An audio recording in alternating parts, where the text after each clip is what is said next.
Good morning, everybody. Yesterday, Monday, January 11th, I woke up to some awful news that we had lost the great Jeff Scott, the Comedy Store original room piano player who had been there 25 years and who I had worked with nightly for years. It's a giant loss to the Comedy Store community. We all love this man, and the place will not be the same. That is for sure.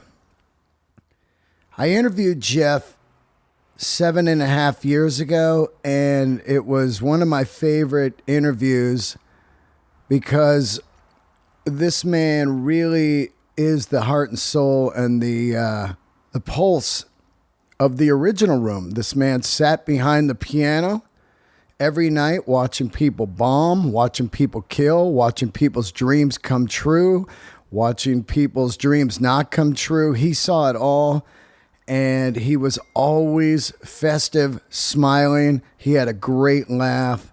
He played the shit out of the piano, and you could riff with him. He had some excellent comedic chops back and forth. Many times we would be chopping it up. So I thought that I would repost this interview and let you guys enjoy Jeff Scott and his story. He has a great story. He was a winner. He moved to Los Angeles and became an entertainer for 25 years. He entertained all the customers and all the comedians in that original room. I will miss you, Jeff Scott, massively. Hey, what's happening? Welcome to another episode of Let There Be Talk. September 9th, it's Monday. Got a great episode here. I always talk about the Comedy Store in Hollywood, and that's where I work pretty much every night. It's my favorite place on earth. My guest today has worked at the Comedy Store for 18 years. 18 years playing piano. His name's Jeff Scott. He works in the original room 5 nights a week playing piano, bringing up every comedian that's been passed and working in the original room for the last 18 years. Which is amazing, man. I mean, you'll hear his story. Starts out as a little part-time job, he thinks, and boom, he's been there 18 years. Jeff Scott, a hero of mine. A guy plays piano for a living. That's a musician making money all his life playing piano. You're going to love this episode. He tells some very, very cool stories about the Comedy Store, about his life. I highly recommend you listen to this episode.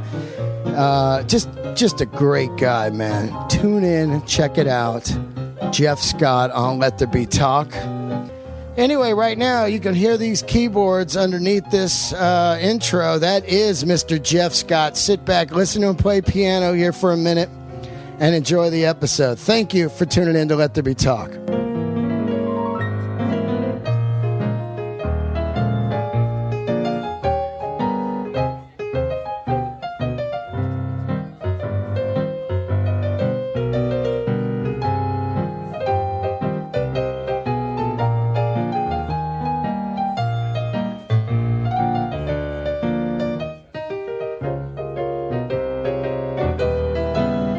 All right, here we are, another episode of Let There Be Talk.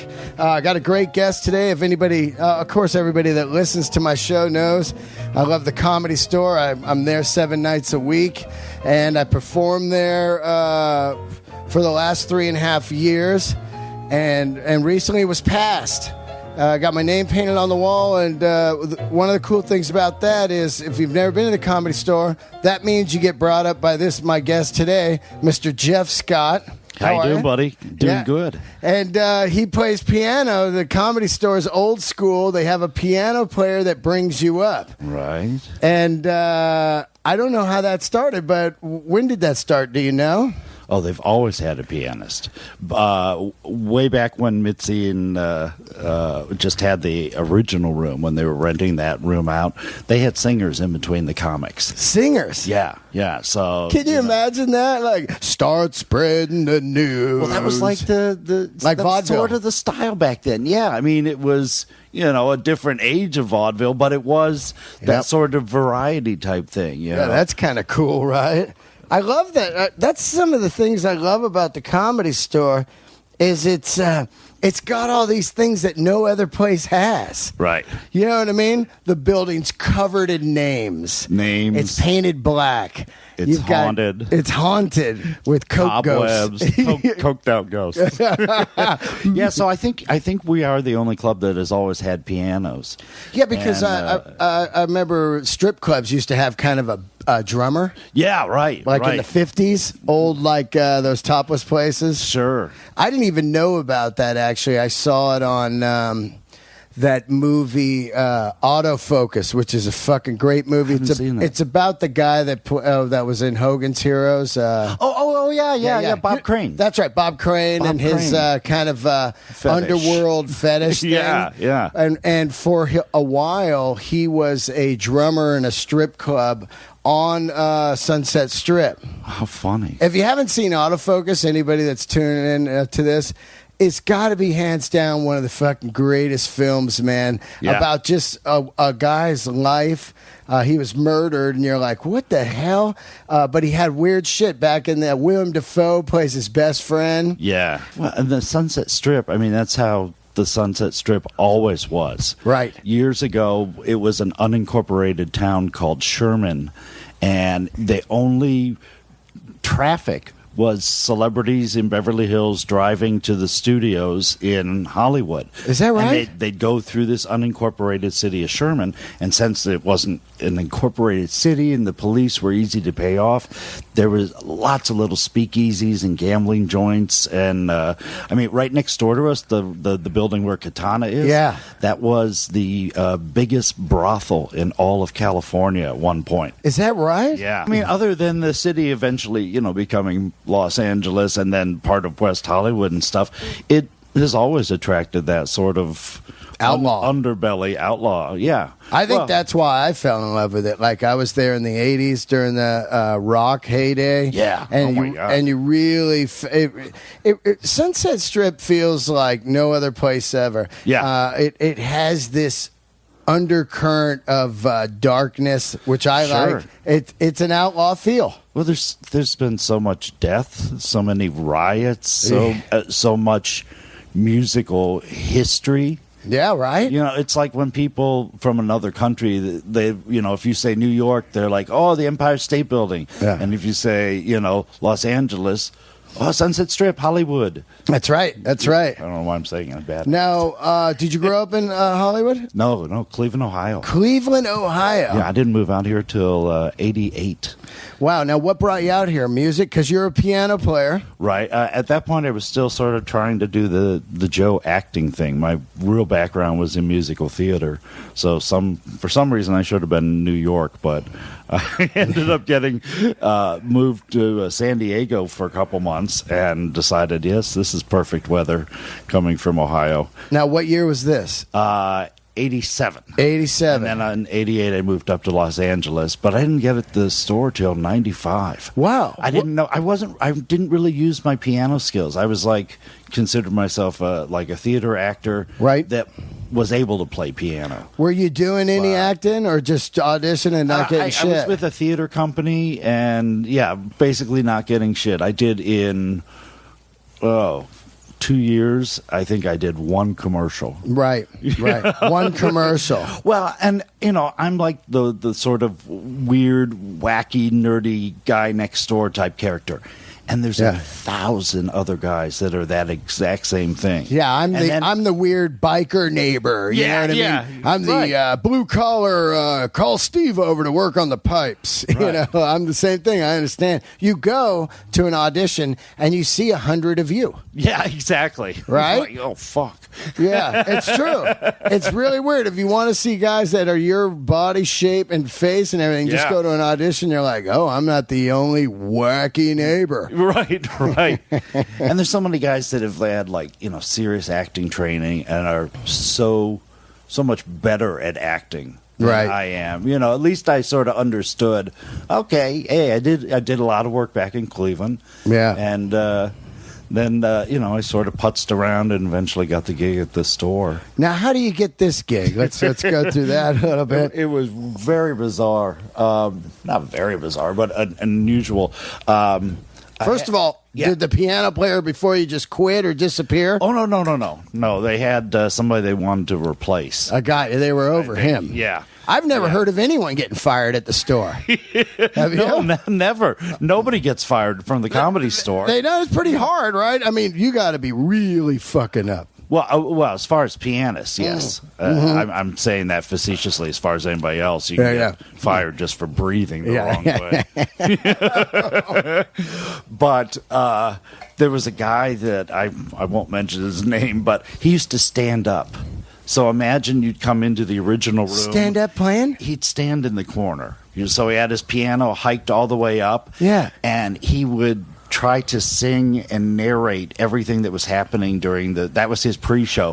Hey, lady in a red hat who just walked in, are you pregnant or are you fat? Whoa. Yeah, thanks. Just Welcome. ruining the crowd before they get in? It was awful. It was like, this is, not the pianist trying to be funny store. Yeah. Do your stupid music. We're supposed to be background. Yep. If the comics want to involve us in their act, which a lot of the guys Hell yeah. use stuff that I do with them. But yeah, this was just so annoying and Yeah. so typical, like the 70s. It was all like Billy Joel music. That Yeah. played. You had to be a big shot. Nice belly lady. Yeah, exactly. So anyway, a neighbor of mine came over one day and he said, "Oh, I saw this on public access television," and it was the only thing that the screen said was Hollywood nightclub seeks pianist, and there was the phone number. Oh, they were just running it on like public access, like like a script, like a thing, like banner classified thing. banner. Right. And so an older neighbor of mine knew I played piano and stuff. Now I don't read music, so I've never really wanted to sit and play at a lounge where you take requests. I mean, I can take requests when I'm at a party, Right. and play for the fun of it. But to do it for money or something, that's not really my style. Yeah, right. Yeah, because once you're doing it like that, people are like, "What are you doing? You're messing up," or whatever. Yeah, exactly. You're just kind of like a monkey. What do you mean you know? don't know that? Yeah. Right. It's like you're a jukebox, man. I've DJ'd. jukebox. People just come over. Exactly. They'll be so fucking rude too. They'll be like, "Hey, man, play such and such." You go, I'm sorry, I don't really know that. You call yourself a piano player? Whatever, you know what I mean? It's just. And actually, I don't. No. I still think of myself as a character actor that just happens to play piano. But anyway, I let the number sit there for like a couple weeks because I just wasn't interested. I'd been playing piano for a sketch group, and for about 3.5 years, I played piano at the Improv once a month for a show called Sirens and Satires, which was an all-female comic show. And they got a real piano. They Yeah. got a baby grand in there that Right. just fucking sits there. Right. I And was maybe probably the like last one to play it. Yeah, like like Owen Benjamin or I think plays it like once a month or something. But it's it always blows my mind. It's up there. Is it supposed to be up there for looks? Like people go, "Ooh, they got a piano Well, here." back in the day, guys had to show the audience how incredibly multi-talented they were. Yeah. And if they didn't play harmonica or guitar, it was piano, and they wanted to be able to sit down and look. I'm not just a comic; I'm a brilliant pianist also. Or listen to me play these licks on a harmonica. Yeah. Well, the funny thing about that piano at the Improv is it blocks about 10 seats. So people are like, "This seat sucks." Yeah, I always takes up come half out of the on stage. It does, It's so man. stupid. It feels weird, and to me, it's a high dollar water and notes holder. Yeah, right. Exactly. Like, here's a big old notes holder. Exactly. But so anyway, after a couple of weeks, I thought, well, I'll just call and see what restaurant this is, and maybe it's the Roosevelt Hotel or it's that's something mellow. Nordstrom's. Yeah, Nordstrom's. Yeah, someone plays there, right? Brad or someone? I think Brad does. Yeah, our right. Sunday pianist. And so I called and they said, World Famous Comedy Store. And I said, I'm calling about the piano job. And they switched me over to Mike Becker, who was the longtime vice president there. Wow. We actually had a vice president for years. Really? Back Yeah. in 95? Yeah. Well, Right. and he was there long before that. Right.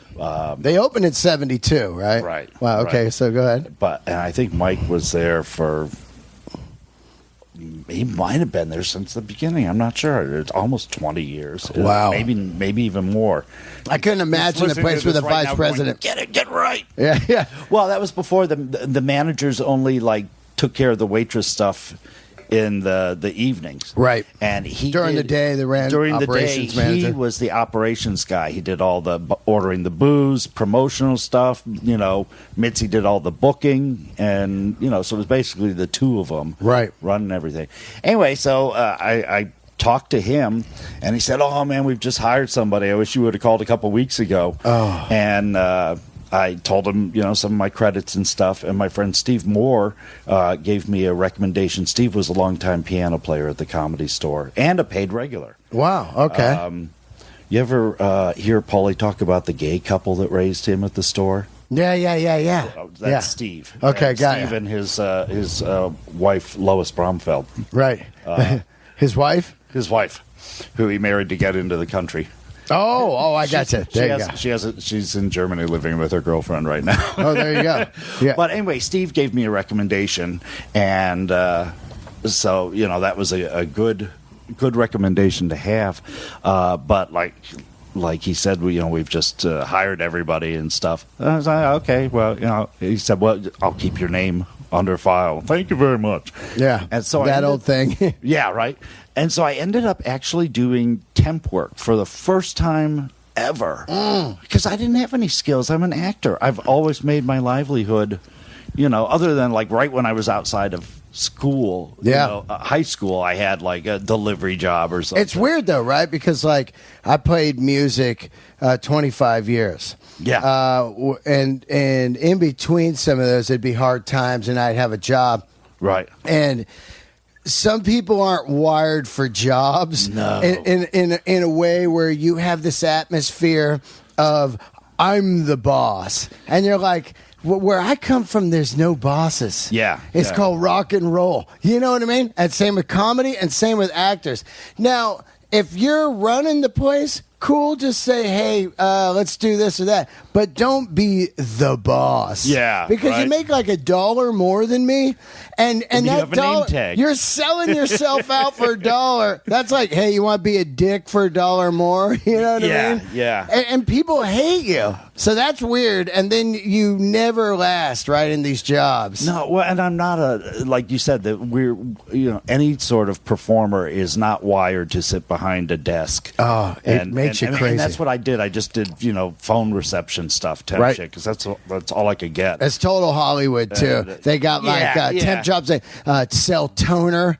Hi, this is Jeff Scott. Just got a call for your boss. You're low on toner, and then the person, toner? Yeah, so we're gonna put you down for 44 orders. Okay. Yeah, it's total shady.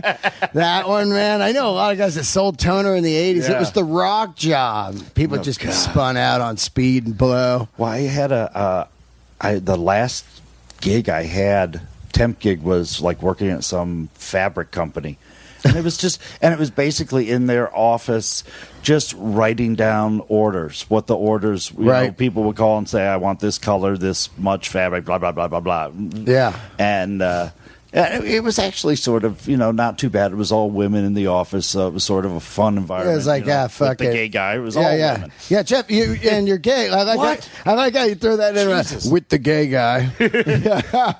Anyway, it got to be like, I think I was there for almost 3 months. Yeah. And a week before Christmas, I went in, and they said, today's your last day. And I'm like, well, okay, at least I'm going to be able to go home, take my vacation for Christmas. I got January's rent paid. I'm cool for a while. And you had 3 months. Yeah, exactly. I figure, all right, I got a little bit of cash there.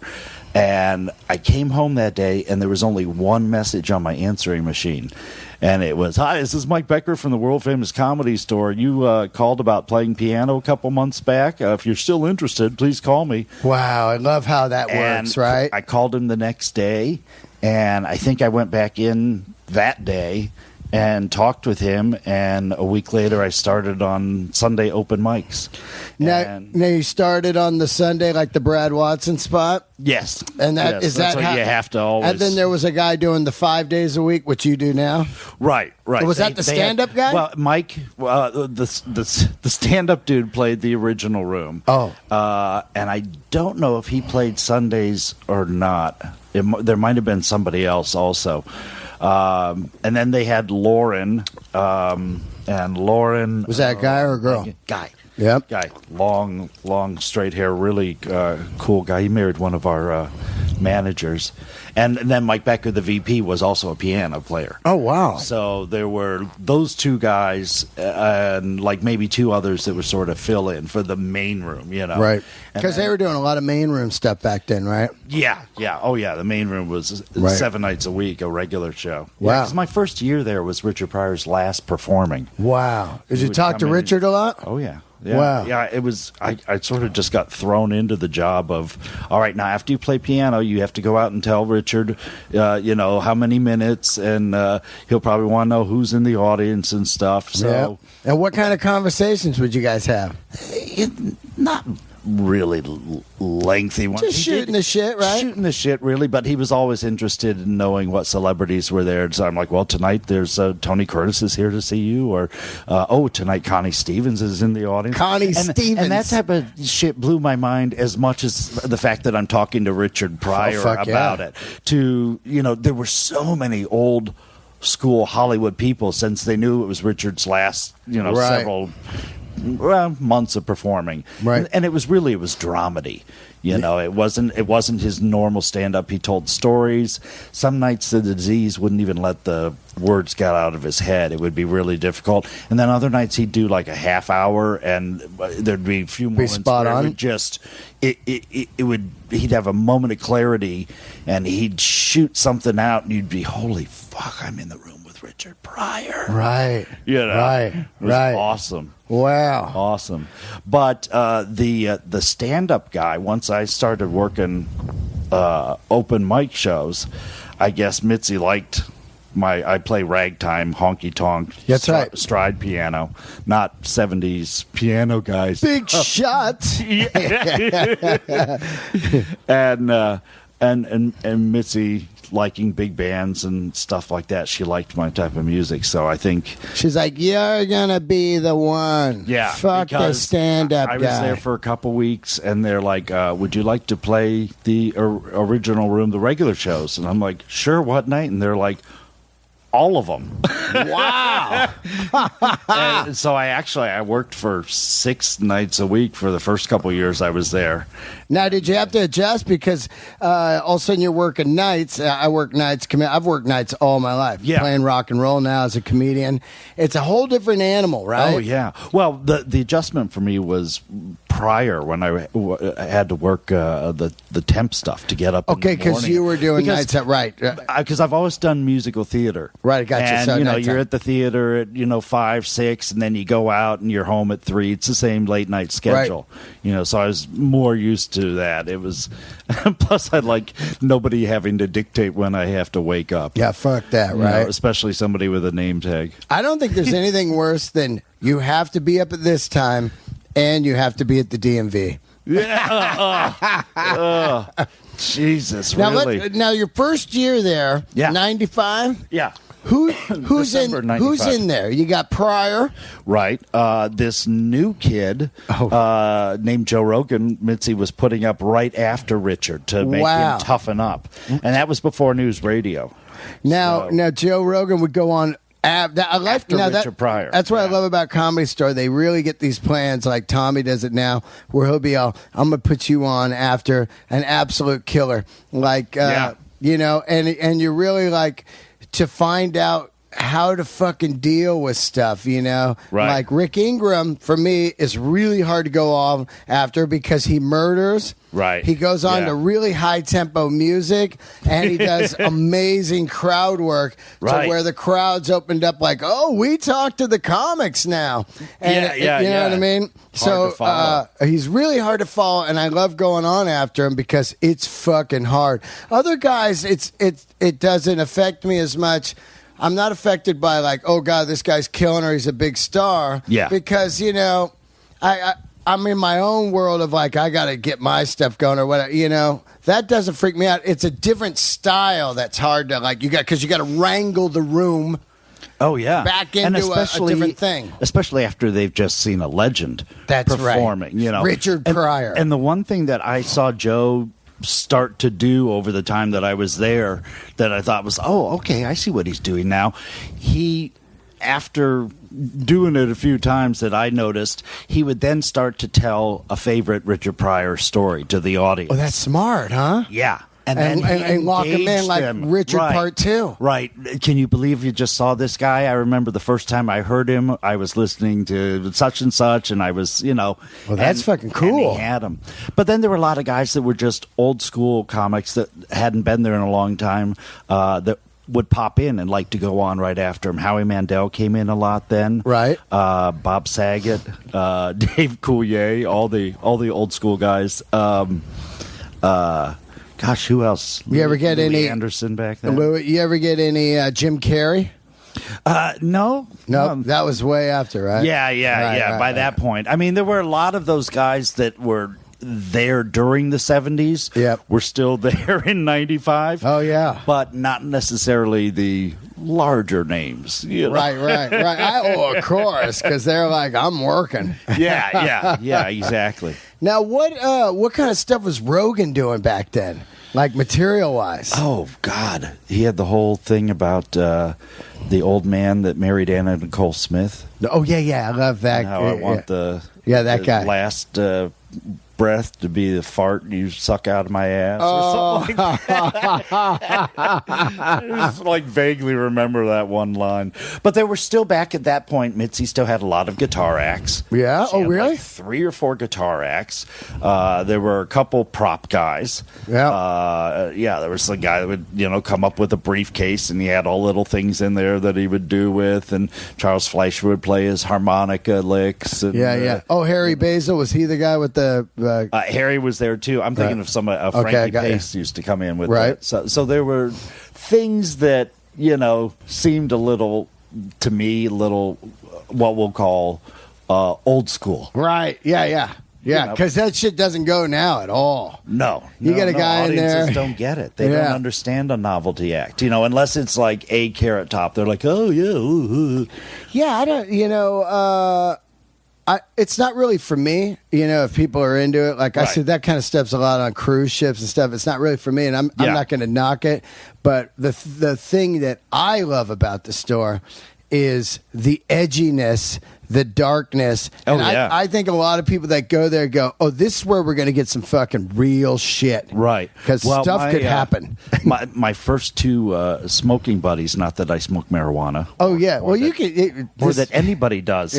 Children listening, we don't smoke marijuana in the back, in the alley at the Sacred Ground. Never. My first 2 buddies that took me back there, or the first 2 guys that took me back there, befriended me, were Carl LeBeau and Jimmy Schubert. Wow. So, Jimmy Schubert's still there. Shuby, yep. And did LeBeau, a show with them last Friday. LeBeau was Kinnison's opening guy. Right. One of the Rebels. So I had great company, right out the gate. And yet, there were only a handful of us pot smokers back then. There were still like, even the 95, maybe through 2000, there was still seemed to be a bit of a coke thing there, and there was tons of drinking. I mean, tons of drinking, hardcore drinking. Now everybody's like so healthy, and I'll just smoke marijuana. Comic wise too, right? Yeah. Like back, can you imagine? I think if you were a comic, like if I rolled in there and just started doing bumps before I went on shit, people would be like, "Whoa, man, that guy's not out of control." And that guy's out of back control. in the day, that would have been like the given. That'd be like 9 dudes doing bumps, and if you weren't, they'd be like, hey, "This guy ain't doing bumps. Is he a cop?" Although I've thought about the fact because I moved out here in '88. Yep.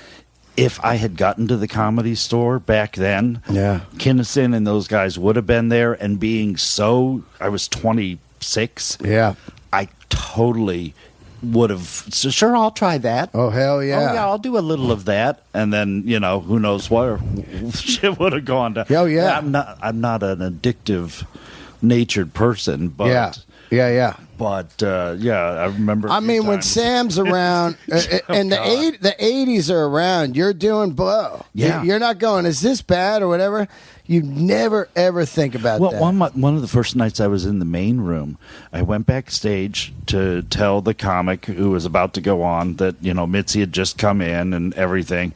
And he's fidgeting with his fingers, and he walks over to him and he just sticks his two fingers up my nose. And I realize he's just giving me like a pack of blow, Yeah. you know, and I'm like, I think that's what I'm supposed to do. That was like the third time I'd ever done coke, you Right. know, and now I got to go sit there at the piano with Mitzi, and I'm thinking, she knows I'm on coke. She knows I'm on coke. She knows All paranoid. And actually, we had a really good fun set that night. It was I did the God, I shouldn't even tell this. I did ecstasy the first time too. Wow, at Sitting the store, there yeah. at the store. Well, what was that like? Thanks- You're playing thanks to piano, some- just Well, you're like, all right. a couple of the door guys years ago, you know, were big into it. Yeah. And I just, you know, I wasn't too sure. I'll have a couple martinis and a couple joints, and that's about all I Yeah. really need. But I finally thought, okay, it's a Friday night. Mitzi's supposed to be at La Jolla. Yeah.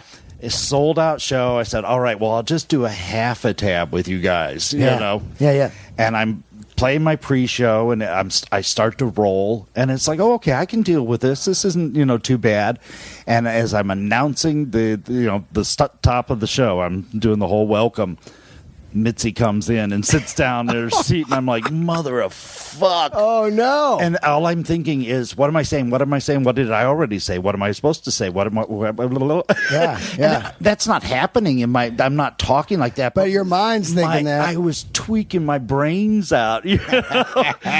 and fortunately, it was like when I had to play, it seemed like the X was able to like dial it down. Yeah. And I'd do the thing, and then I'd like, you know, roll back up. But oh my god, it was. That's fucking hilarious, man, right? And you boys, you listening to the podcast, you two know who you are. That did that to me, you bastards. Yeah, hell yeah, man.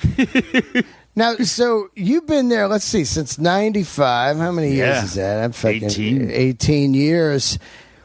And I thought it would be a gig that, like all my other gigs, were Like a summer? yeah, I'll work here a couple of months. I mean, the longest I ever worked anywhere was SeaWorld for 2 years. SeaWorld. That's how I got to In San Diego? California. Yeah. What were you doing at SeaWorld? Well, at the Ohio SeaWorld, which is the first SeaWorld. Okay.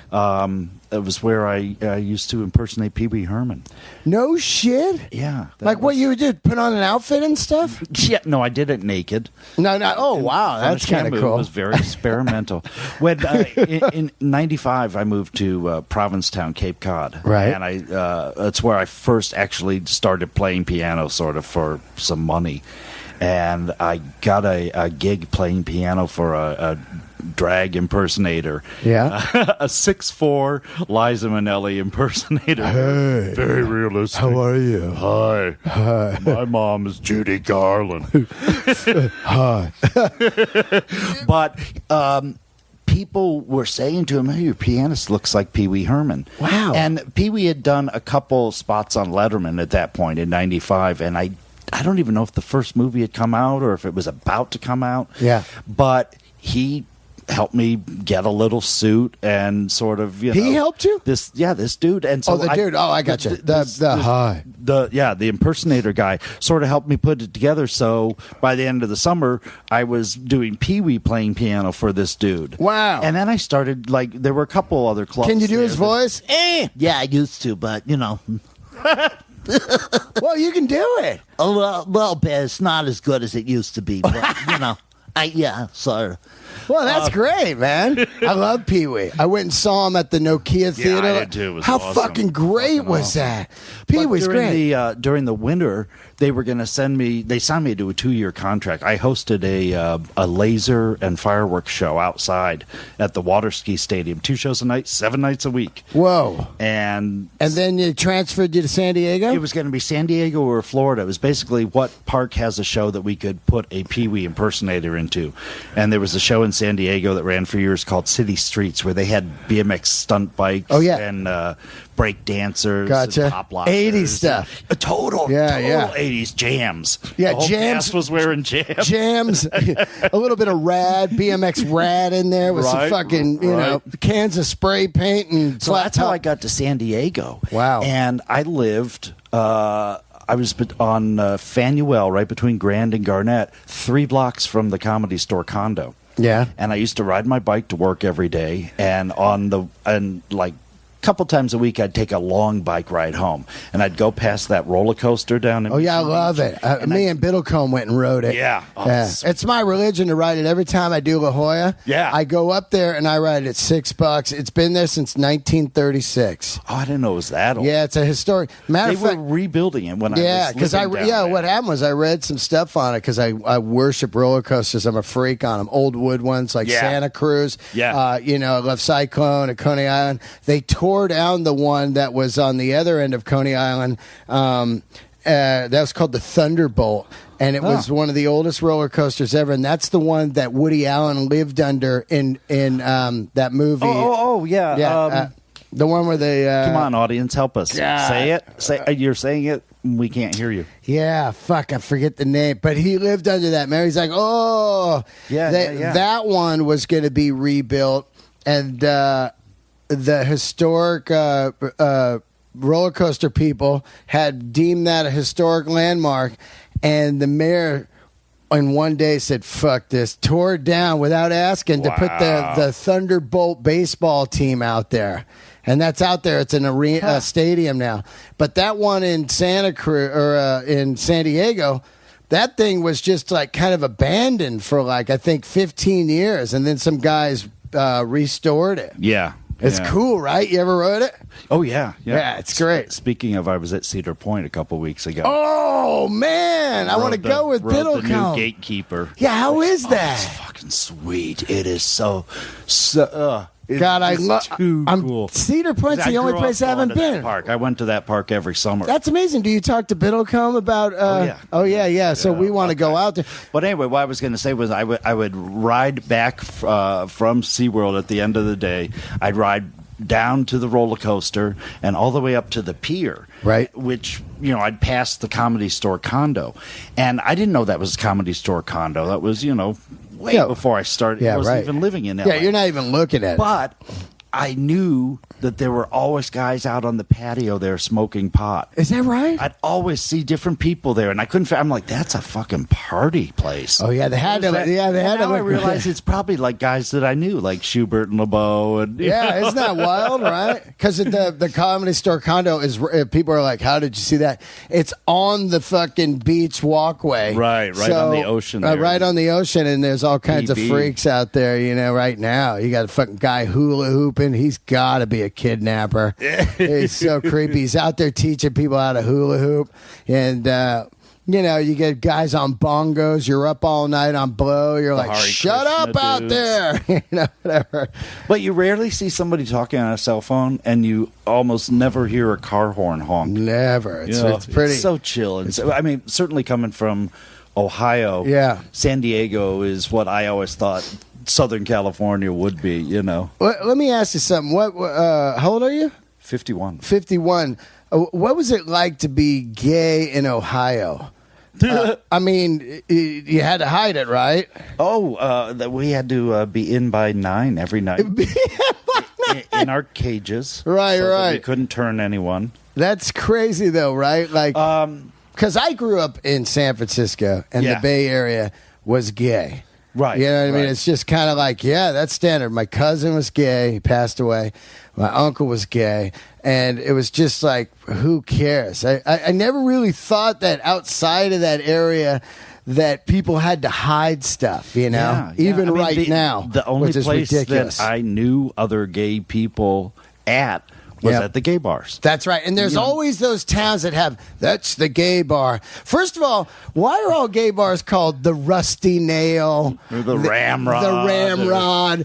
They let you know The right away, Spike. right? The Spike. Well, and the gay bars in Cleveland, we must have had a dozen in the 80s. And there was one place called Trax, and it was and they were all mob owned. Oh, wow. owned by the mob. Mob owned. Oh, the mob. The most homophobic guys, right? Yeah, but they also knew that there was a lot Money. of indisposable money there. And drugs. They could roll Absolutely. drugs in there. Yeah, that's Absolutely.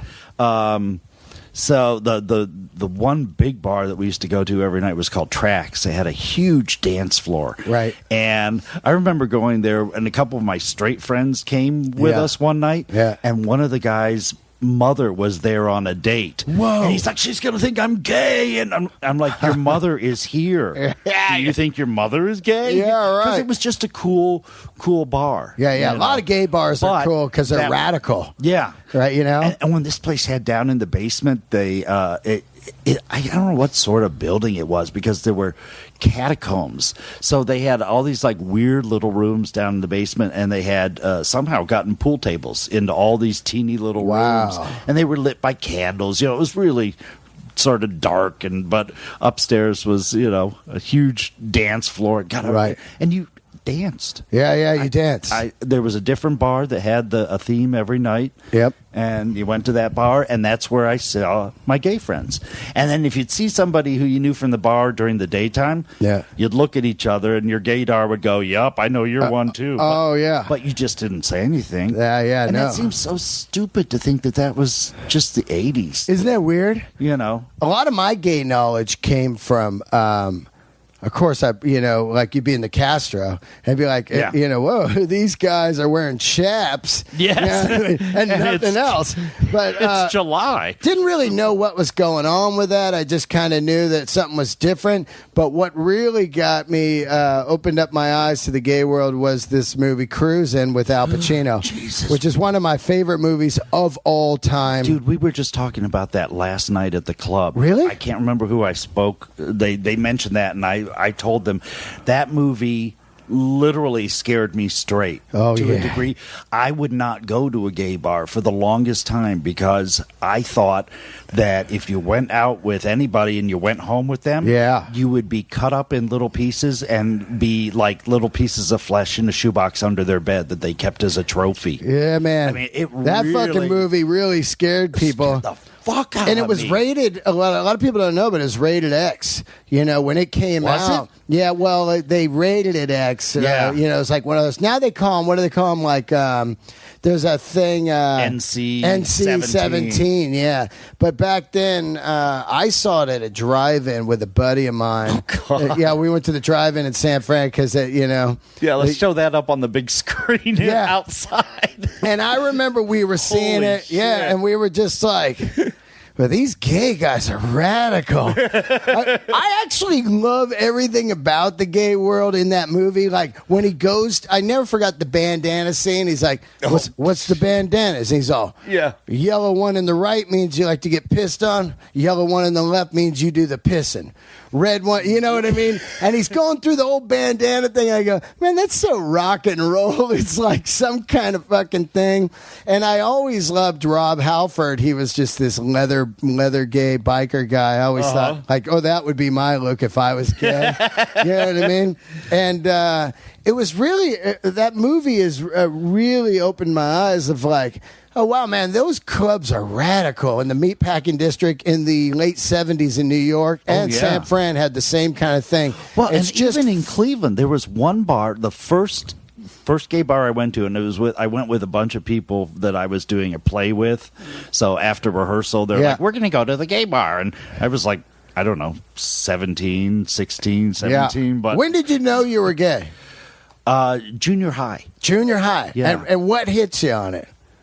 There was an exchange student from Sweden. Yeah. That sounds like a baby. gay porn, right? And honestly, I remember thinking to myself, he was in my gym class, Right. And I caught myself getting excited around him. And my first thought was, why don't I get excited like this around the girl I'm dating? Right. Oh, so you had a chick at the time. And I always dated girls, yeah. Right. Yeah. Because Did you fuck girls? No. No, never fuck Never. girls. I'm a virgin. Wow. Hear that's that, ladies? awesome. Want to turn me, ladies? That's awesome. But yeah, it was, I think, 8th grade. Wow. Eighth grade. And, Eighth grade. And Did you tell anyone? No. Fuck no, right? You got brothers and My sisters? sister, I have an older sister, 2 Okay. years older, and she figured it out like long before I did. Whoa, really? Oh yeah. Wow, She that's wild. But she had so many gay friends. Right, My right. sister's a artsy, fartsy hippie. Yeah. She walks on glass, and she used to be into the Rocky Horror Picture Show. Oh, I was stuff. just She'd clowning dress that a up couple like days that.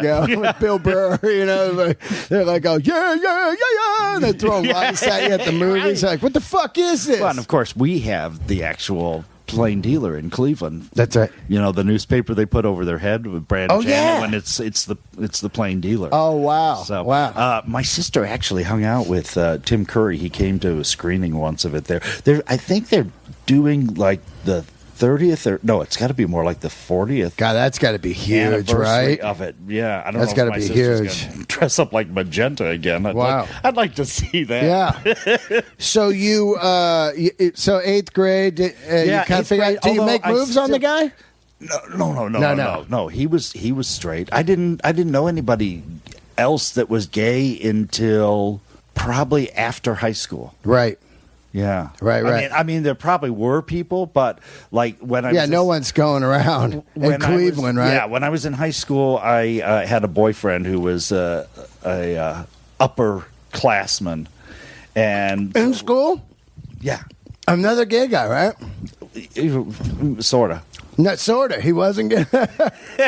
That's amazing. I think I was his experiment. I mean, he got married and had kids and did all that type of stuff. And then you think but he- we were together for like 5 years. Whoa. Yeah. Wow, that's pretty crazy. Like Yeah, his until I experiment, and moved then he gets to, married. Yeah, until I moved to Provincetown when I was 23 in 1985. Right. That was the.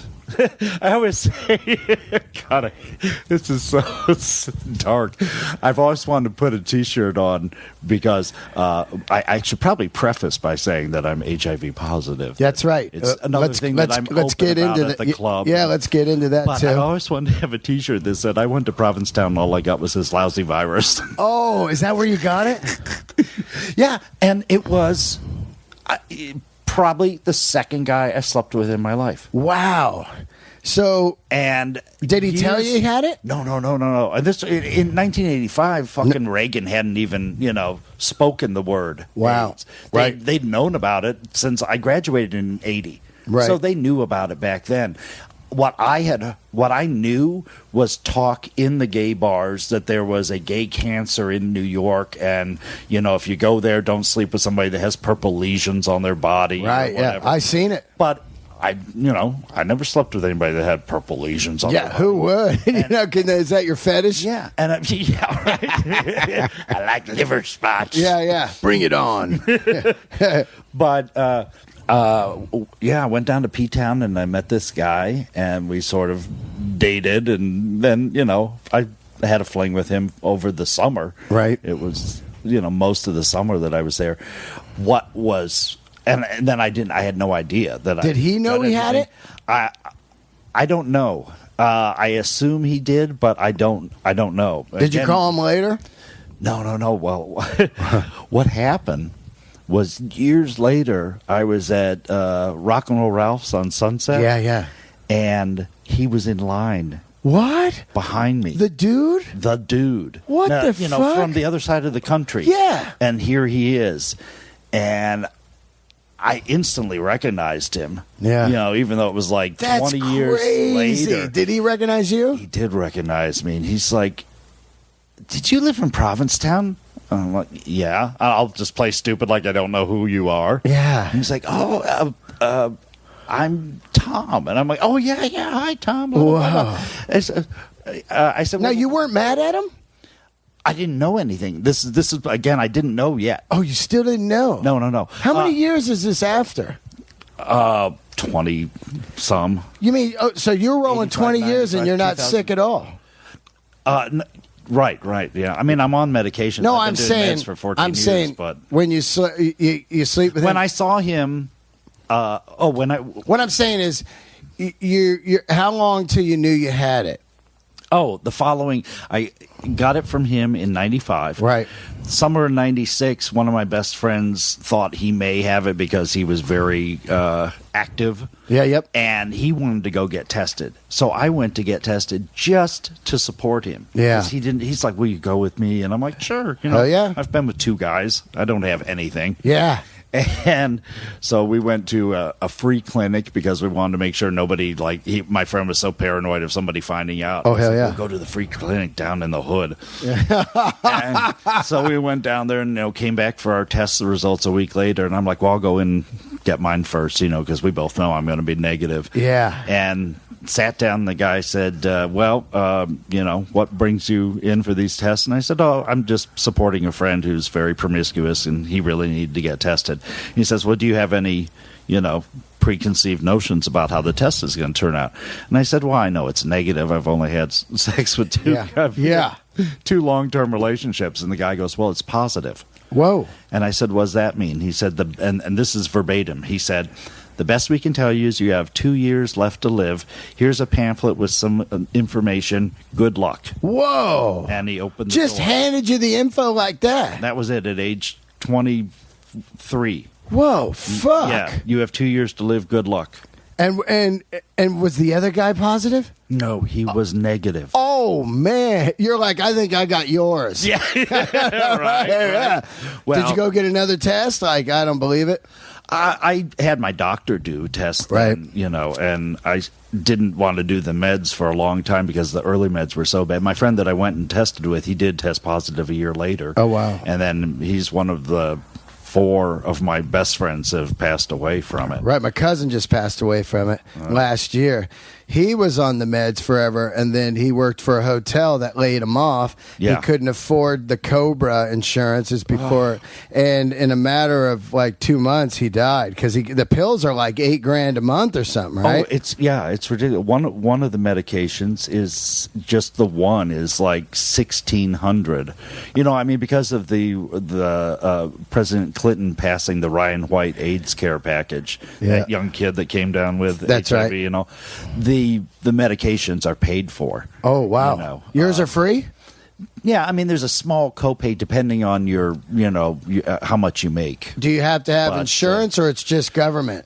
It's for people that don't have insurance. That's fantastic. Now I will be buying insurance with this new thing me because too. that program is going away. Oh wow. So insurance will now be picking up the cost of the medication. medications. But like when I worked at SeaWorld years ago, I had to have my own insurance just as a performer. You're a contract performer. Contract employee. So you have to have your own proof of insurance. And I was paying, and I guess it was probably the best thing, and it was probably stupid, but I was paying like $216. Yeah. In the mid 80s. Yeah, it's fucking 600 right now for And me. it was just I have no money to ridiculous. have it, and recently, I got hurt on my motorcycle. I had to go to Kaiser. It was $1,600. I didn't have the money, and they said we're going to send you to collections. I got good credit. Most of the time, credit people waive the medical thing, but still, I don't want that on there. I just want good. I don't know what it is with me, but I got to have my credit good because to me it's like a parachute. You can't get an apartment. You can't get anything these days without good credit. A cell phone, or No shit. you can get shitty cell phone or whatever. But so I paid it, and that's 3 months ago. I've been fucking broke ever since. Yeah. And if something really happens to me, I'm fucked. But now we got. Well, that I went new. to the California Covered site that is where you can shop for multiple groups. Right. That their website is live now, and I checked it out like a couple weeks ago. What's that website called? It's Covered Cal. Covered Cal. And is that the Obama CA.com. thing, or what is that? Well, we're pretty much the first state that is already implementing it. As of October 1st, you can start buying your programs that will become effective. Oh, that's great. At the beginning of next year. I got to get on But that somehow. it's been set up, and now the information is there. And if you go to their site, you can put in your age, how much you make, and it'll show you like this basic program which covers hospital, covers ambulances, covers doctor appointments. That's great. That's all I want. The full that basic basic, because they have 4. They have like a gold, silver, bronze, Right. and ultra shitty. Ultra shitty. Ultra shitty. But the basic program at my age and my expense is like $463 a month. But then the government gives me a credit, so I end up paying $63 a month. Oh, that's beautiful. Yeah, That's so beautiful. I'm finally going to have health insurance. God, and, that's great. And at 51, can you go to? it's like You gotta have it. anywhere. You can go any. Well, You can and go I'm at anywhere. that age where things are going to start to Fuck happen. yeah. You know? I'm afraid of heart attacks, cancers. Of course, you need Yeah. to get that colon check. Now let's back it up a little bit. The guy tells you have this, Oh yeah, here's your pamphlet. and you're fucking. Here's your death pamphlet. I still have the pamphlet. You still have too. it? Yeah. Now, what goes through your mind? Are you fucking freaking out, or Yeah, well, I did. To one of the main reasons you said so. Why did I move to California? Yep.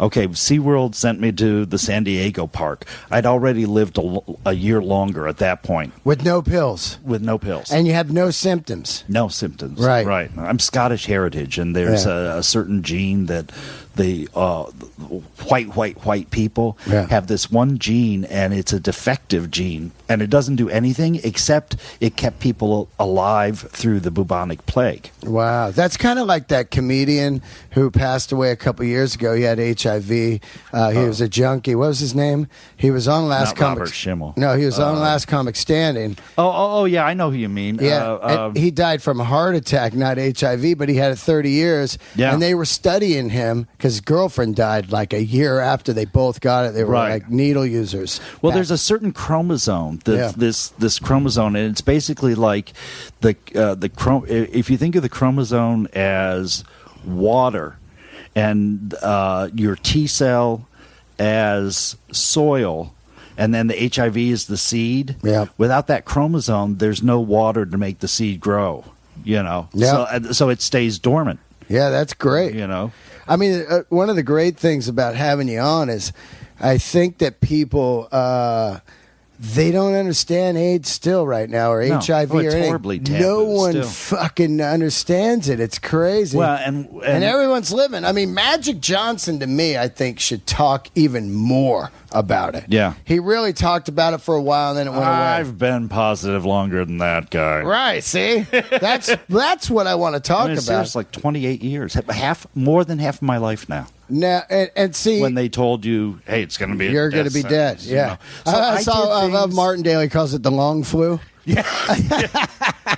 So you were asking, what I did. Yeah. So what'd you do? It took years to figure this out, but subconsciously, I think when I moved to California, I came to see how much could I do before I dropped dead, as opposed to Of I'm going course. to come out here to be an actor. No, 'Cause you're going to live your life. I didn't have a plan. Yeah. I had saved a lot of money from working at SeaWorld, so I came out here with a decent nest egg. Yeah. And I came out here and I lived off of that, and tried the acting thing and tried this, and Just then- living. Like, fuck it, man. What do And I then got to suddenly lose, it's right? like 10 years go by, and it's like, oh fuck, I'm still here, and now I've spent all my money, and I don't have any other skills outside of entertainment. Yeah, and you're still alive. Like Right. you said an interesting thing to me, which was great when we were at the store a couple nights ago. You said that if you found out that you had HIV and you were working at the store, you probably would have become a full-blown drug addict with the guys in that late 70s, early 80s. Absolutely. Because what do you got to lose? What have I Fuck got it, to let's do lose? some Yeah, drugs and going and back live to what this. you're saying, I probably would have partied because one of my best friends, who actually he passed later than the other guys in my circle, but he was the first one in my circle of friends to get it, and he's like, all right, well, I have days. Well, he had more like 10 years, but he Yeah. drank and did coke and And he ended might up, have lived longer if he didn't do that. yeah. Yeah. Right. But Yeah. people But you didn't know. Like, I know. lived in San Francisco, and I'll tell you what, when HIV hit there, it was ground zero. Yeah. And I remember the first time I was walking down Polk Street. I used to go to this leather shop called Hard On Leathers.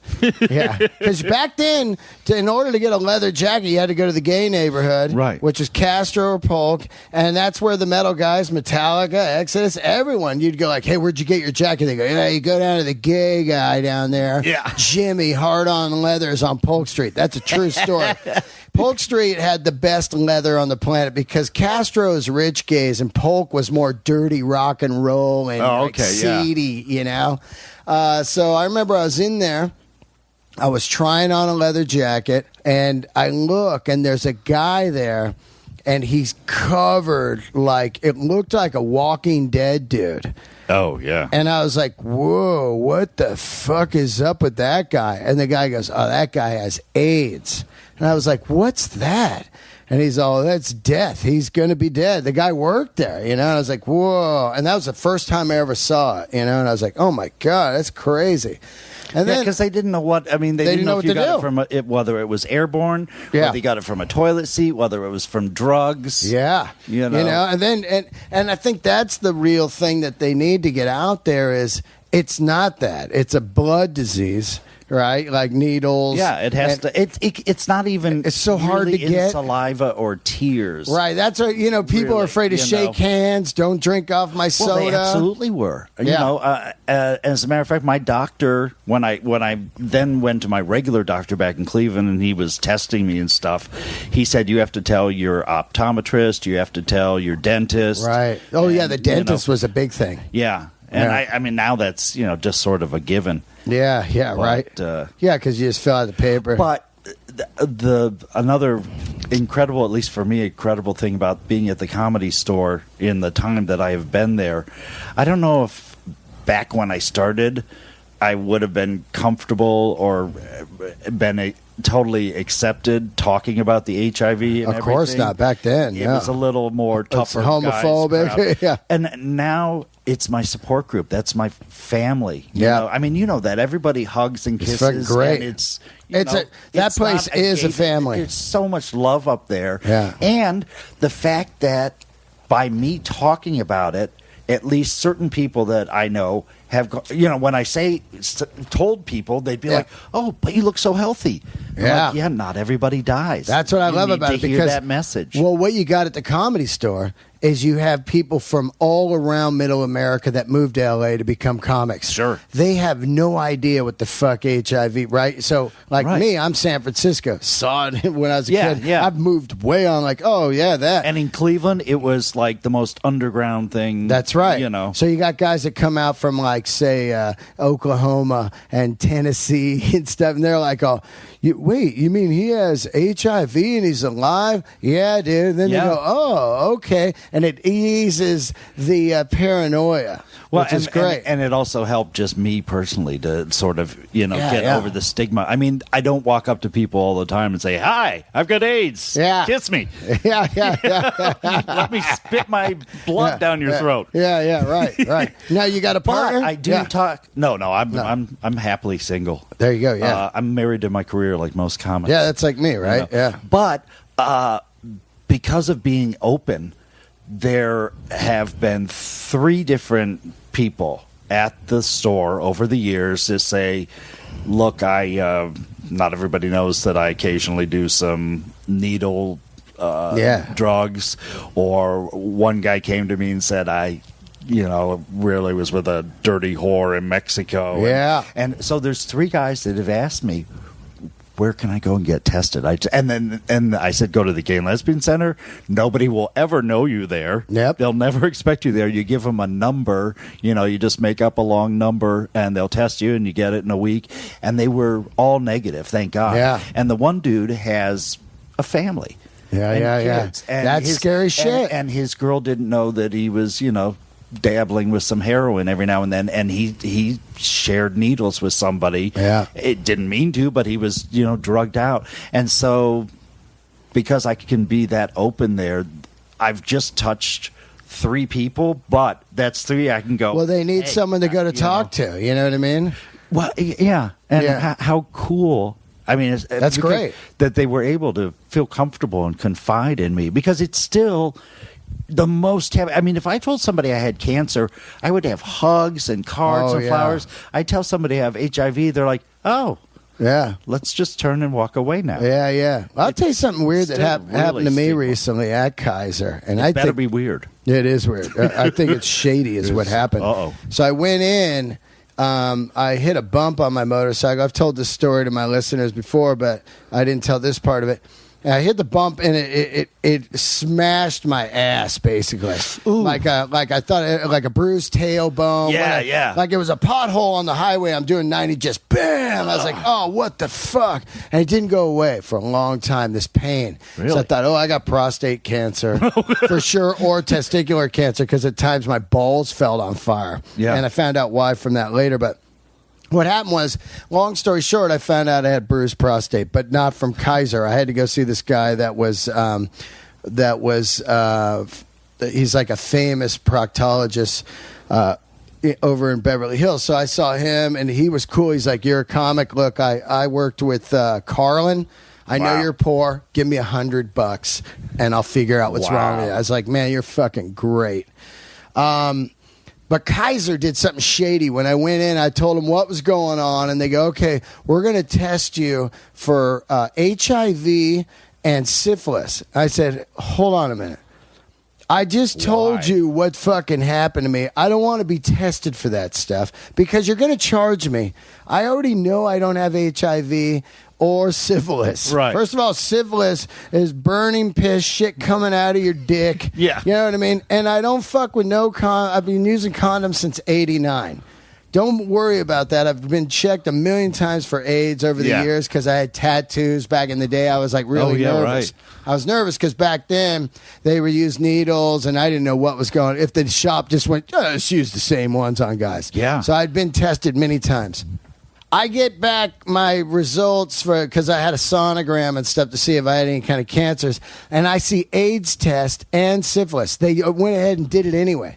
First of all, I said, I'm not paying for that. They took it off. But I felt like they were just trying to get info on people coming in. I was going to say. Yeah, that's what it felt like to was. me. Like, let's figure out if this guy has AIDS. Yeah. You know what I mean? Like anybody coming in down there at the Kaiser in Silver Lake, you know? I was furious. Not because I came up clean, of course, but I already knew I didn't have that shit. Right. You're just charging me, trying to get money from me. Charge Fucking just for the sake of charging. Just bullshit, right? You know, like let's get this guy for this money, and then maybe he does have something we can sell more fucking meds to him and stuff, make money off him. Yeah. It's crazy, you know. But I'm glad that fucking healthcare. Yeah, I'm glad we talked about that. We got off the course. It's a great topic. I want to get back onto the course of the Comedy Store before we get out of here.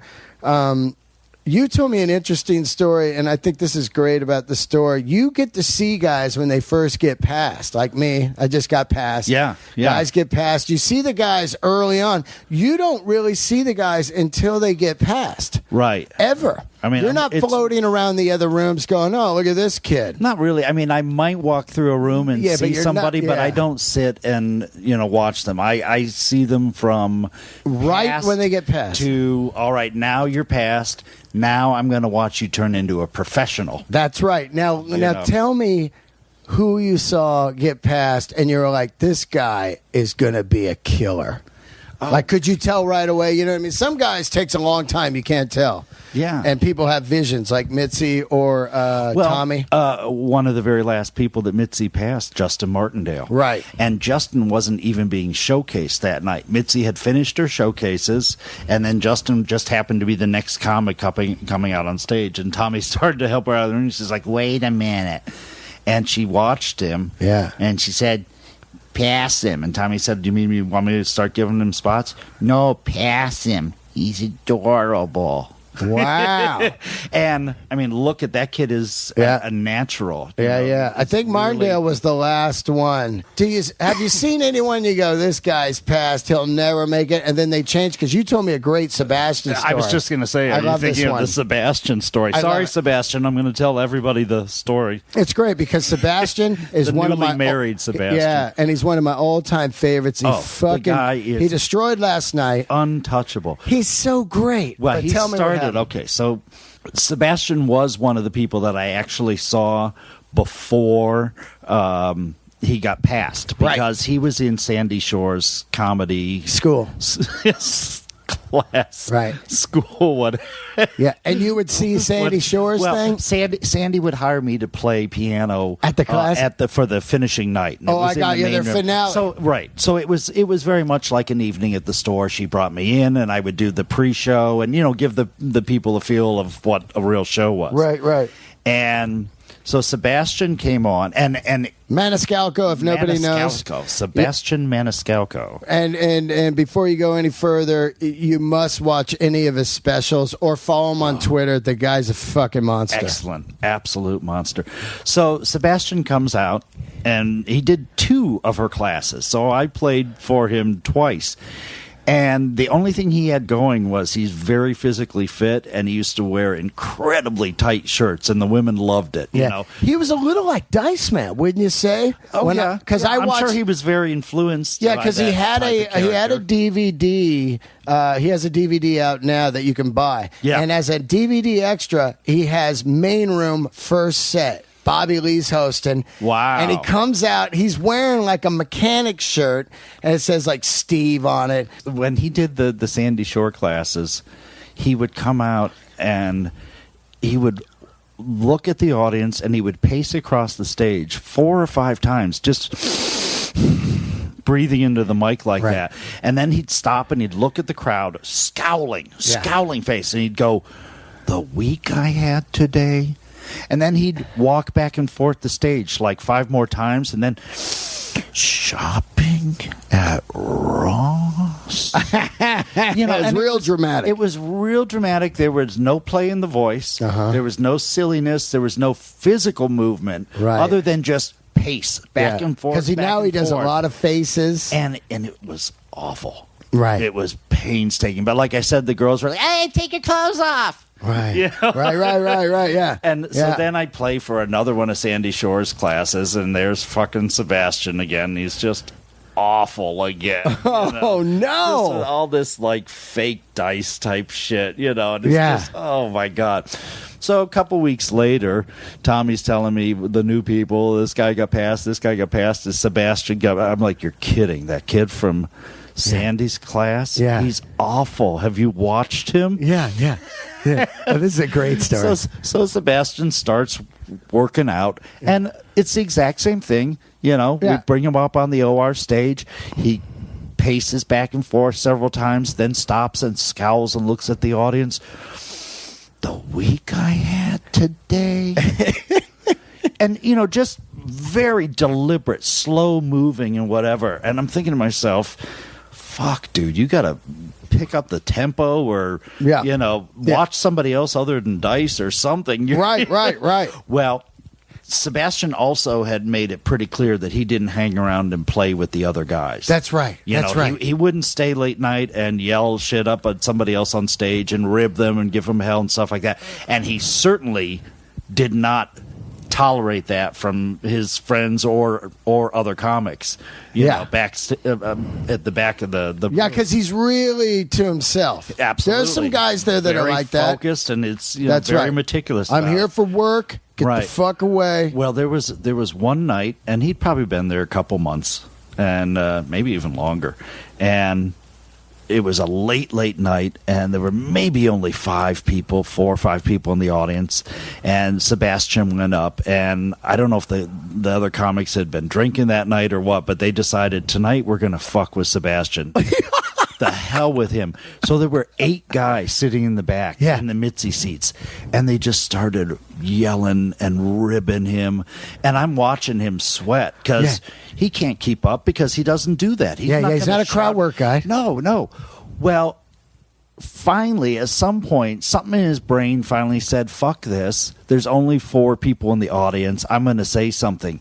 And he broke his angry guy character and threw back like the fastest. He knocked it out of the ballpark. And when he broke the character and smiled that great big smile, not only did the audience lighten up, he got that the audience lightened up. He felt them go, oh, this is just a character. Right. And the next time he came on stage, he walked on stage, he hopped up on stage, and he walked halfway across the stage, and he goes, the week I had today? Wow. And it was just all of a sudden, boom, boom. He started rolling, and then like a little more physical and a little more voice stuff, and a little next week a little more physical, and now he's doing a dance move, and he, and I remember years ago telling him that whole long story. Yeah. And I got to the point where I said, and then I heard Mitzi passed you, and I thought you were still the worst thing I'd ever seen. And Sebastian goes to me, and this is turning into a compliment. But I told him back then, and like I say right now, I have never seen somebody go from being so just average to you can't touch him. Just The a guy murderer. He is a beast. He's an absolute beast, and he did it the right way. All the hard work. Yeah. Just came in there night after night after work. And, if he hadn't broke that one night and played with those guys, he might not be Sebastian now. Yeah. He might just be that guy with the Italian shirt. And those dudes those dudes in the back probably aren't even around anymore. Yeah, probably. He's looking to thank him thank you, you fucking assholes. Whoever you were. Yeah. He sees them at Ralph's working there. Remember that night you ripped on me? Thank you, man. They're like, fuck. Well, and, you mentioned Rick Ingram earlier. When Rick started, when he got passed, he had material. Right. And, now, how'd that develop? Yeah, you've seen, because here's the great thing about you, Jeff. Yeah. You've seen what people, if you're listening to this, he's at the Comedy Store 5 nights a week playing piano for each guy that comes up. You've seen everything. Yeah. Everything. So go ahead, Rick. Now, he had material. He was a regular Rick had prepared material, and it wasn't. It was just material. There wasn't anything fancy about it or anything. But it was like, okay, he can go up there and maybe do 15 minutes. And after a couple months of being there and hanging out, Rick started opening up, off stage around the guys, hanging out on the back patio. Right. And one night, Rick started, we were talking about what it must have been like when Argus was on the wagon or off the wagon. Oh yeah, you're just doing coke and stuff, partying. And Rick started doing what he later called drunk Argus impression. Yeah, and it's incredible, spot on. Hey, it was me and Christina Eversole and Marky Post, and we were over to Bob Saget's house, and we were doing speed bumps off of Tina Yeller's tits. And he starts naming these like comics that I'm like, how do you know that person's name? He's like, I just saw it on the wall. Yeah. And I thought to myself, if this kid can do this on stage. Yeah. And it took him months before he was able to start doing it on stage. But right. slowly he, and because he would go up right after Argus, he could do a little drunk Argus and the audience would sort of, get the joke. Love it. there. Yeah. And they gave him a little more confidence and stuff. And then he finally, became crowd work. The crowd work beast. Yeah. Now, who's your favorite in there? Like of all time, 5 guys that you just think. Well, I said Rick. There's 3 when somebody asked me right away, and I've mentioned 2 of them actually. And this would be just to pick some guys from different generations. Totally. Carl LeBeau, Kinnison's guy. From a younger crowd, Rick Ingram, and from like a middle class crowd, and probably you don't know Brian Holtzman. Oh, I know Brian. Big time, yeah. When I started, I would have to go on with Brian after Brian Holtzman at the factory. And I'd be like, oh, it's packed in here. All right. And then you come out, what the fuck are you looking at? Yeah. Fucking assholes. Can't stand you. I don't like you. The first time I had to play a regular OR show, Holtzman was on the bill. Yeah. And I'm sitting there, and I'm watching him rant, and I'm thinking to myself, I have never been in a more fucked up environment in my entire life. And by the end of his set, that switched to, I've never felt more comfortable in a fucked up environment. Yeah. I mean, he made an instant fan. There's so many guys. There is, man. I mentioned Rogan before. I wish he was around all the time. I love Rogan. Ari Shaffir. Ari's great, huh? Uncle Joey Diaz. Yeah, those guys. The Death Squad guys. The Death Squad. I love Jason Galern. Oh, yeah, he's great. I've been hanging with him lately. Kevin Christie. And, he's amazing. Al Madrigal, who hasn't been around for a while. How great is he, right? Man, I saw Al Madrigal one time unload on a heckler. Yeah. And I'll never forgot it. I was about a year in. The guy was talking. Al stopped. He's like, hey, you're a fucking asshole. And the guy was like, what? And he goes, you're a fucking asshole. Yeah, and he went off on him. He was yelling at him and shit. And I go, man, I would never do that. Can't believe he's doing that. Yeah. And then about 3 months ago, I did that a couple of times. I was like, yeah, that felt pretty good. I was remembering now. I was like, fuck these guys, man. Get out of here. If here's fucking 20, move on, you fucker. You know? Right, It's right. it feels good because it builds up in you, you know?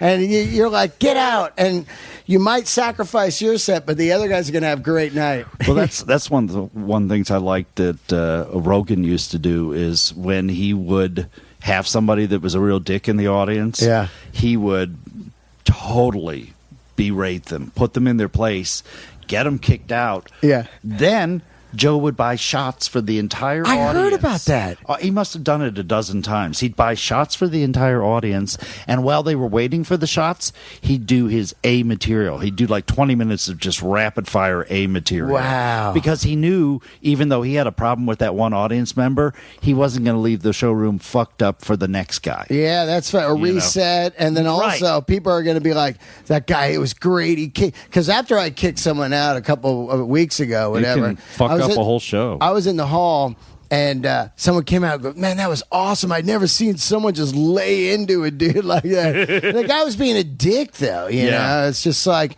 he's talking and he's talking and he's talking. He's obviously on coke or something. He's like, oh, yeah. And when I looked over, the girls looked at him and said, like, shh, be quiet. He's on it. And he gave the old, fuck this guy. And when he did that, that's when I was like, oh, fuck you. You know? Yeah, absolutely. It's like, and it fixed it for the other guys because he was out of there and then everybody else was like, oh, you got rid of that guy. Thanks, fucking asshole. Right. So, yeah, I mean, you see it all, you know? You've seen it all in there, the Dice Man. I remember a night when I think it must have been Bobby, and it was probably when Bobby Lee and Ari weren't getting along. Oh, yeah, because they got in fights. That Bobby was performing, and he was in the OR, but he was like up near the edge of the seats there, right at the front of the stage. Yeah. And Ari came out from behind the curtain, totally doing the dick tuck. Oh, yeah, thing, the dick tuck, weenie tuck. butt naked. Yeah. And for minutes, Bobby didn't turn. He didn't know what was going on. Yeah, you know? just standing there. That's hilarious. I love the store, right? It's got to be a great place for your 18 years that you've been there. Well, I told you about my buddy Schubert and LeBeau. One of the first things that I saw them do when I realized that this was a place where you could experiment and play. Yeah. And the night they did this, I didn't know any of the history of these guys or anything. So Schubert is about to bring up LeBeau, and he says, you know, we're really happy to have this guy back. He had to do some rehab time, and this is his first time back in 2 years. We've missed him. You know, it's so good to have him back here. You know, here's Carl LeBeau.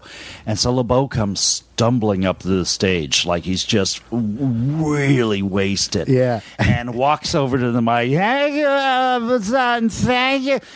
And Shuby pulls him away, like upstage near the edge of the curtain.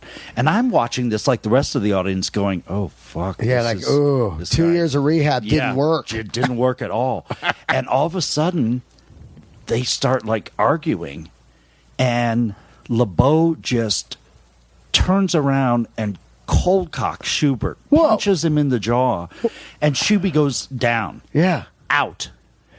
And then Carl drunkenly walks over to the microphone, picks it up, and he's like, hi, everybody. How you doing tonight? So anyway, blah, blah, blah, blah, blah, blah, blah, blah. Goes through his whole act. As soon as the act was done, he fell back into being the drunk guy. Schubert laid there the whole time, and LeBeau dragged him off the stage and dragged him out of the original room. That's fucking with the audience awesome. going, what the fuck just happened? That's what's great about the store, right? You don't get that stuff at other places. You're not going to get freedom to try shit like that. I love stuff like when Don Barris is on and Ari's battling him and he's calling Ari Shafir. Yeah. And he's doing ask a Jew a question or something. That shit is so Jew and A. Yeah. It's so fucking funny, those guys, man. The late night nuttiness in there is insane. Well, like I said with Sebastian, that one night, that's when you have breakthroughs in those late night spots. I know that some new guys, they get past and then they get this, you know, like you said, they come in and it's like, all right, I've got a big audience here tonight, and by the time their spot gets there, there's only 5 or 6 people. And they're like, oh, fuck this. I don't do that at all. You got to take that spot. You Yeah. got to work it for what it is. Make it your magic. And if you can get those 3 or 4 drunks that are there to laugh, Yeah. then you're on to something, you know. I think that if people that say fuck this 5 people spot, whatever, Yeah. it's so dumb.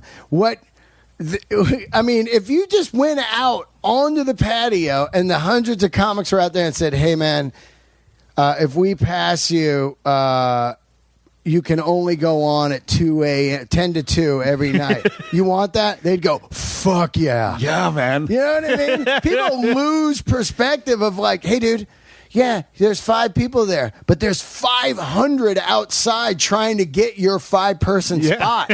So fucking go up and rock it, man. You know what I mean? No shit. Shit, man. Thanks for coming down, dude. Hey, my pleasure, bud. It's just so great to have you, man. It's like I'm glad you're there, and it's cool, like I said, because part of being past is you play me up every night, and there you are, Jeff Scott. I get to do the Brody thing. Jeff Scott, yes, Jeff Scott. yes. Well, and I have so much fun, even though I, didn't ever become a comic or anything. The performer in me gets satisfied because there's a lot of guys that use me for different. Oh little God, bits. yeah, you do all kinds that of stuff. Thing I do with Leslie Jones. It's great, and the music you bring up, all the Rick musical Ingram stuff too. And all yeah, that. it's really and that Brody music. Boom, Yes. boom. How'd you pick that song? Who picked that song? These 2 songs for Rick and Brody. Well, Rick, a lot of the people I added stuff to their act. Right. Like one of the most recent things I did was Sandy Danto was doing his SNL bit. Yeah. Oh, yeah. And I said to him, "Hey, why don't I play the theme music under that where you're doing your Don Pardo?" you Yeah, know? yeah. And like with Rick, I felt it was just appropriate to have some sort of, High output energy music. I love Rick Ingram, man. Yeah, me too. Kid got married. I know. If any Comedy Store guys are listening to this podcast Hire with Jeff Rick Scott, Ingram. no, but guys that are at the store, I just want to say I love you guys. Everyone there is just a great family. It is truly our family, and like I really said, I is. didn't think I'd be there for 18 years, but I can't think of anyway. I live in the smallest apartment I've ever had. Yeah. I make the least amount of money Me too. I ever have, Yeah. and Happiest- I have the happiest life and the most friends I've ever had. Isn't that great? And true friends. I think that really is what life's supposed to be about, and you Yeah. lose that vision when you come out here like, oh, God, I got to be famous and I got to be rich and everything. And I think at the end of the day, what I realize now since I started comedy is, first, I got to be healthy. Mm-hmm. Second thing is I got to be happy. And Right. third thing, I just need a couple great friends in life. Yeah. And really, at the end of the day, that's all you fucking need. It's, I love you, dude. Right? I love you too, man. So thank you, and I'm glad you're there. There you My guys pleasure. go. Thanks, come to buddy. Yeah, come to the Comedy Store. See Jeff Scott. He's in the Coming to the world famous Comedy Store in the Original Room, Tuesday through Saturday. Yeah, who's up first? Hey, that's Noe Gonzalez. No. Where did that name come from? I don't know. Thanks Old for stuff. coming by, man. Thanks, buddy. I'll A see you. pleasure, There dude. he is, Jeff Scott, right there. Yes. Thanks for tuning in.